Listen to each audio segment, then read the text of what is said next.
Go ahead and subscribe, please. This case takes place in the UK in the year 2023. Kelly Pitt was born and raised in Newport, South Wales, and by her mid-20s, she was a devoted mother of three.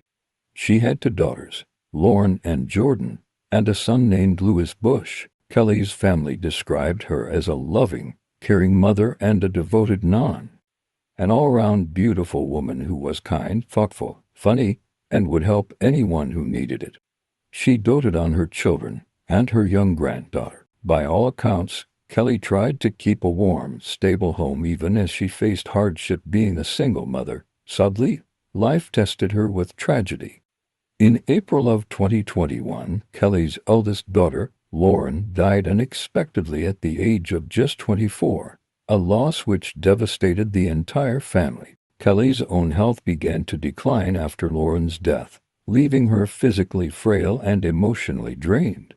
Still, she never stopped caring deeply for those she loved, even those who caused her the most pain of all. Lewis, Kelly's only son. He was born when Kelly was just a teenager. In his childhood, Lewis attended schools in Newport. There is no public record of significant mental health diagnosis or special educational needs in his youth. But by his mid-teens, he was already getting into trouble. Those who knew Lewis during his adolescence recall a boy who could be polite and even protective of his sisters at times, but he was someone with a worrying streak of anger. Over time, his temper hardened into outright violence. By the age of just 16, Lewis's aggression crossed a line where he physically assaulted Kelly in 2012 by punching her repeatedly. The family was shocked. How could a son do this to his own mother? But Kelly forgave him, likely hoping that this was just a one-off outburst. But in 2013, he did it again. These early acts of domestic violence signaled that Lewis Bush was becoming increasingly dangerous. In his late teens and early 20s, Lewis's life appeared largely aimless. He had no stable employment. If he did work, it was only in short-lived jobs. He often lingered around his mother's home, relying on her for food and money. Lewis felt entitled to Kelly's support, yet simultaneously he disrespected and belittled her. Over the years, he became known to the neighborhood as a troublemaker. The police were called to the Pitt residence multiple times for disturbances involving Lewis. The records show multiple convictions, not only for assaulting his mother, but for also terrorizing his siblings and girlfriends. There was a notable shift in Lewis's behavior after the death of his sister Lauren in April of 2021. It was following this that he lashed out at Kelly more frequently. By early 2023, the situation in the Pitt household had reached a critical point. In one notable incident, Lewis was arrested and charged with assaulting Kelly yet again. A court released him on bail while the case was pending, but they imposed strict conditions. Lewis was forbidden from contacting his mother or going near her home. The legal order was meant to protect Kelly from any further harm. Unfortunately, it would prove to be tragically insufficient. On the 9th of May 2023, Lewis decided to ignore the law and his mother's pleas for peace. Despite being on bail and explicitly banned from visiting Kelly's flat, Lewis showed up at her home that day. When Lewis appeared outside, he was agitated and looking for trouble. He banged on Kelly's windows, demanding to be let in. He was pestering his mother for cash, even though he contributed nothing to the household. Kelly was understandably alarmed. Having her volatile son turn up unannounced was exactly the scenario the court had intended to prevent. However, faced with his persistence, Kelly allowed Lewis inside, likely hoping to defuse the situation without involving the authorities. That evening and into the next day, tension and fear gripped Kelly's home. The trouble started with something incredibly trivial, a bacon sandwich. Lewis expected his mother to cook for him and became irate when a hot meal wasn't prepared. By the night of the 10th of May, Lewis's temper was spiraling out of control because his mother refused to make him a bacon sandwich. Kelly was exhausted, and she was ill, so she just refused his demands. She reportedly snapped and said that she had no obligation to make him food, and he never paid for anything. This mundane domestic argument rapidly escalated into a full-blown confrontation. Shortly after 9 p.m. on the 10th of May, things escalated. Kelly sensed that the situation was becoming dangerous, so she reached out for help in the only way she could at that moment. She called her daughter, Jordan Bush, who lived nearby in Newport. Over a series of urgent phone calls, Jordan suddenly found herself listening to a nightmare unfold in real time. She could hear her brother Louis shouting and screaming in the background, and her mother crying out in terror. Kelly's voice was frantic as she tried to hold the phone and fend off her son's aggression. She sounded frightened. Jordan caught the horrifying sound of Kelly screaming, "Ring the police." On the other end of the line, 21-year-old Jordan was paralyzed with fear and indecision. This wasn't the first time she had heard her mother and brother in a furious argument. Louis's outbursts were the norm, as she would later put it. In the past, these altercations would eventually blow over after some harsh words and a few scuffles. Jordan truly believed that this was another one of their regular fights, and it would simmer down by morning. In that panicked moment, Jordan hesitated. She did not call 999. After a few agonizing moments, the phone line went dead. Jordan's heart pounded as she tried calling back, but there was no answer. Throughout that night, Jordan sent a flurry of WhatsApp messages to her mom's phone, begging for a response, but each message went unopened. Jordan tried to convince herself that maybe her mother had fallen asleep or that the situation had indeed just resolved itself, but deep down a gnawing dread told her that something was terribly wrong. Meanwhile, other family members were also concerned. Kelly's extended family knew Louis's history, and they feared for her safety whenever he was around. Yet, none of them knew just how bad things had gotten on this particular night. In the early hours of May the 11th, with no reply from Kelly, Jordan's worry grew. She attempted to reach her mother again that morning. This time, someone had answered Kelly's phone, but it was Louis on the line. Louis put on a casual tone. He said that his mom was in bed unwell and was being sick, implying that Kelly couldn't come to the phone because she was ill. He offered reassurances, but they sounded hollow. Jordan was not fully convinced, but she also knew her brother's volatile nature. If Kelly truly was ill, perhaps she didn't want the emergency services barging in. And so, reluctantly, Jordan waited a little longer, clinging to the hope that her mother would get in touch once she felt a little bit better. But unbeknownst to the family, by this time, Kelly was already beyond help. Not long after Kelly's panicked phone call to her daughter on the 10th of May, Louis cornered Kelly in her bedroom, and he unleashed his pent-up rage upon his own mother. Kelly was punched in the face and head repeatedly, opening cuts on her face and knocking her to the floor. As she tried to crawl or shield herself, Louis continued the beating. He kicked and stomped on Kelly's body with full force. Louis then threw his mother against a mirror, causing jagged mirror glass to shatter on the floor around her. Clumps of Kelly's hair and skin were ripped out. Louis then concentrated blows on her torso. He stomped on her chest so savagely that he fractured 41 of her ribs, which is virtually every rib bone in her body. Many of these ribs snapped completely with jagged edges puncturing internal tissues and causing massive internal bleeding. Her lungs were punctured by her broken ribs, and her organs began to fail as internal hemorrhaging set in. Bruises covered her skin from head to toe, some on her arms and hands, suggesting that she tried desperately to defend herself from her son. The terror Kelly experienced in her final moments is nothing short of unimaginable. Neighbors later recalled that they hadn't realized a murder was happening next door. One neighbor thought they heard a single scream that night, but they didn't call the police, assuming that it was just another argument between the mother and son.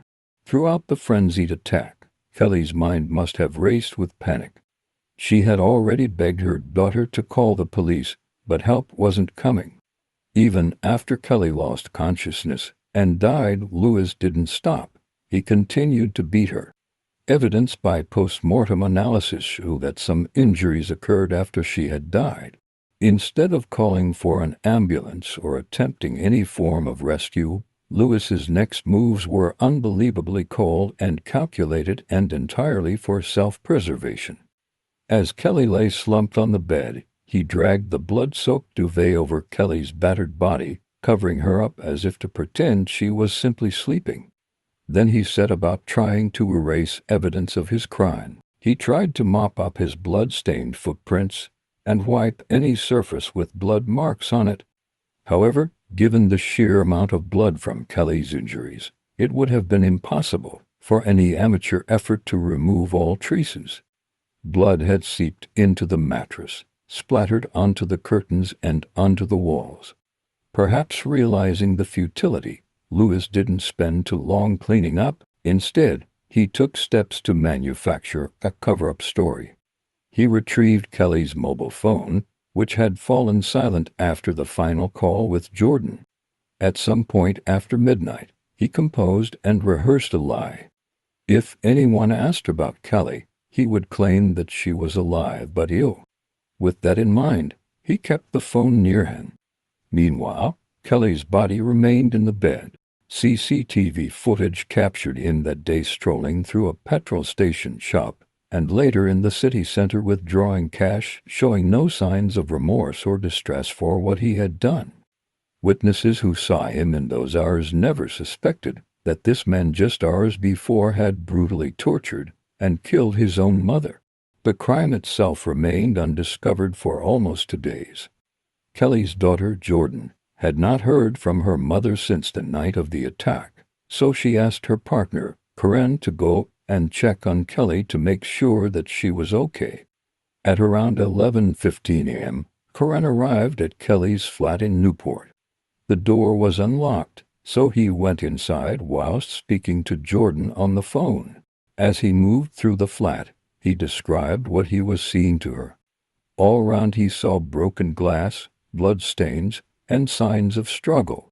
When he reached the bedroom, he found Kelly lying on her back in bed, hidden under a blood-soaked duvet. She was badly bruised, discolored from the extent of the injuries, and clearly dead. Shaken, Corinne told Jordan what he had found. Her neighbor was alerted, and at 11:20 a.m. they phoned the emergency services. Paramedics soon arrived, but of course, there was nothing they could do. Kelly was officially pronounced dead. A police investigation was soon underway.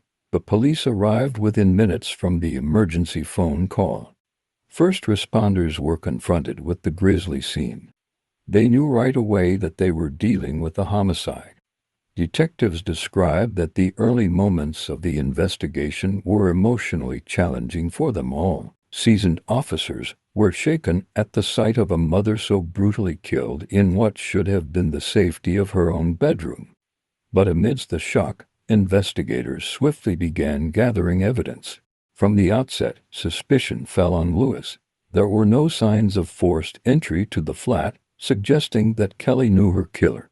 Family members then informed the police that Lewis had a long history of attacking his mother. This information was a crucial lead. Jordan then told the police about the phone call she had had with her mother. There was little mystery about who might have done this, but the challenge for the police was to find Lewis and gather additional evidence needed to charge him. Police started reviewing CCTV footage from the local area, which proved invaluable. Within just hours, they obtained recordings from the 11th of May and the 12th of May, showing Lewis's movements around town. After this, the case moved quickly. Officers traced Lewis to an address in the Mescal's area of Newport. At around midnight, police units surrounded his home. Lewis was taken by surprise, and he surrendered without a physical struggle. As he was handcuffed, body cam video captured a disturbing reaction. Lewis actually smirked and then let out a laugh when officers informed him that he was being arrested on suspicion of murder. One officer recalled him saying with a mocking tone, "You've got to be joking me." With Lewis in custody, detectives pressed ahead to solidify the case. Lewis had 9 separate interviews, but he refused to cooperate.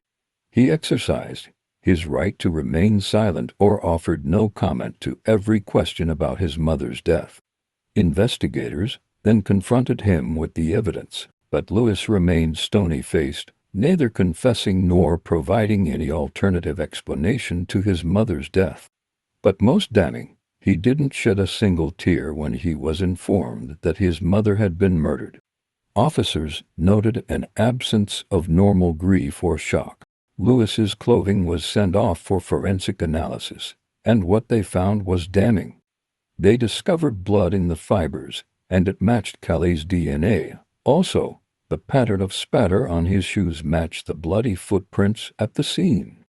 Additionally, tiny cuts on Lewis's hands and bruises on his knuckles were consistent with injuries often seen on perpetrators who engage in prolonged beatings. All signs pointed conclusively to him. By the 17th of May 2023, just 5 days after Kelly's body was found, the police formally charged him with the murder of Kelly. The investigation had moved swiftly, but the emotional toll was immense. As Lewis was led away to a prison cell to await trial, the tragic truth setting. A family had been irreparably shattered from within. From the outset, Lewis denied his guilt. At a plea hearing on the 9th of June, 2023, 25-year-old Lewis joined by a video link and only spoke to confirm his name and to say the words, "not guilty." His plea meant that a full criminal trial would be necessary. The trial was set to begin on the 30th of October 2023, and over that time, the prosecution engaged in extensive work. They had gathered forensic reports, CCTV phone records, and would call numerous witnesses, including Kelly's family and neighbors. Meanwhile, the defense requested a psychiatric evaluation of Lewis, suggesting that they might explore issues of mental state or diminished responsibility. But then, as the trial date approached, a significant development occurred. Against all expectations, Lewis Bush changed his plea to guilty. In mid-October of 2023, just days before the trial was due to commence, Lewis formally admitted to the murder of his mother. This spared the family of the ordeal of a full trial, although again likely this was just for Lewis's own self-preservation. By pleading guilty, Lewis likely hoped for a measure of leniency in sentencing, as courts do consider a guilty plea as a sign of remorse, or at least some responsibility. However, it was noted by many that Lewis's plea seemed to be less about genuine remorse and more about pragmatism. In fact, throughout the court proceedings, he showed absolutely no remorse about anything. He had killed and tortured his own mother. He had torn apart his entire family, and yet he didn't even care at all. The prosecution opened with a stark recounting of the crime. They described the attack on Kelly as ferocious and sustained. They showed evidence of the postmortem, which included 41 broken ribs and extreme trauma to her entire body. The prosecution proved how he intended to kill his mother, as after she fell unconscious and died, he continued to beat her viciously. The defense had little to mitigate the horror of the crime. The defense representing Lewis pointed out that he had ultimately pleaded guilty, trying to claim that this was a sign of his remorse. However, Lewis himself did not make any apology or even a personal statement of remorse to the court. Instead, he remained mostly silent in the dock, head often bowed. According to observers, he did not meet the eyes of the family once, even as they spoke about the devastation he had caused. Then his sister Jordan read out a victim impact statement. She said, "You, Lewis, have taken the most special person in my life, my mom. She was caring, loving, and the kindest person you would ever meet. Throughout our lives, you bullied our mother, Lauren, and me." Jordan then declared, "I have no mom, sister, and now I have no brother. You are no brother of mine after what you have done." Following this, the judge declared the sentence. Lewis was sentenced to life imprisonment, with a minimum term of just 16 years. To many in the courtroom, especially Kelly's family, 16 years felt far too little for the gravity of the crime. Lewis was asked if he had anything to say, but he just simply shook his head. And with this, Lewis was taken away. Following the murder and the trial, Jordan spoke about how deeply her mother's death had affected her. The case became a warning in campaigns against domestic abuse, with police urging victims and witnesses to seek help before it's too late. As for Lewis, he still to this day shows no remorse, and he may be free by 2039 in his 40s. For many, they believe that this is no justice at all.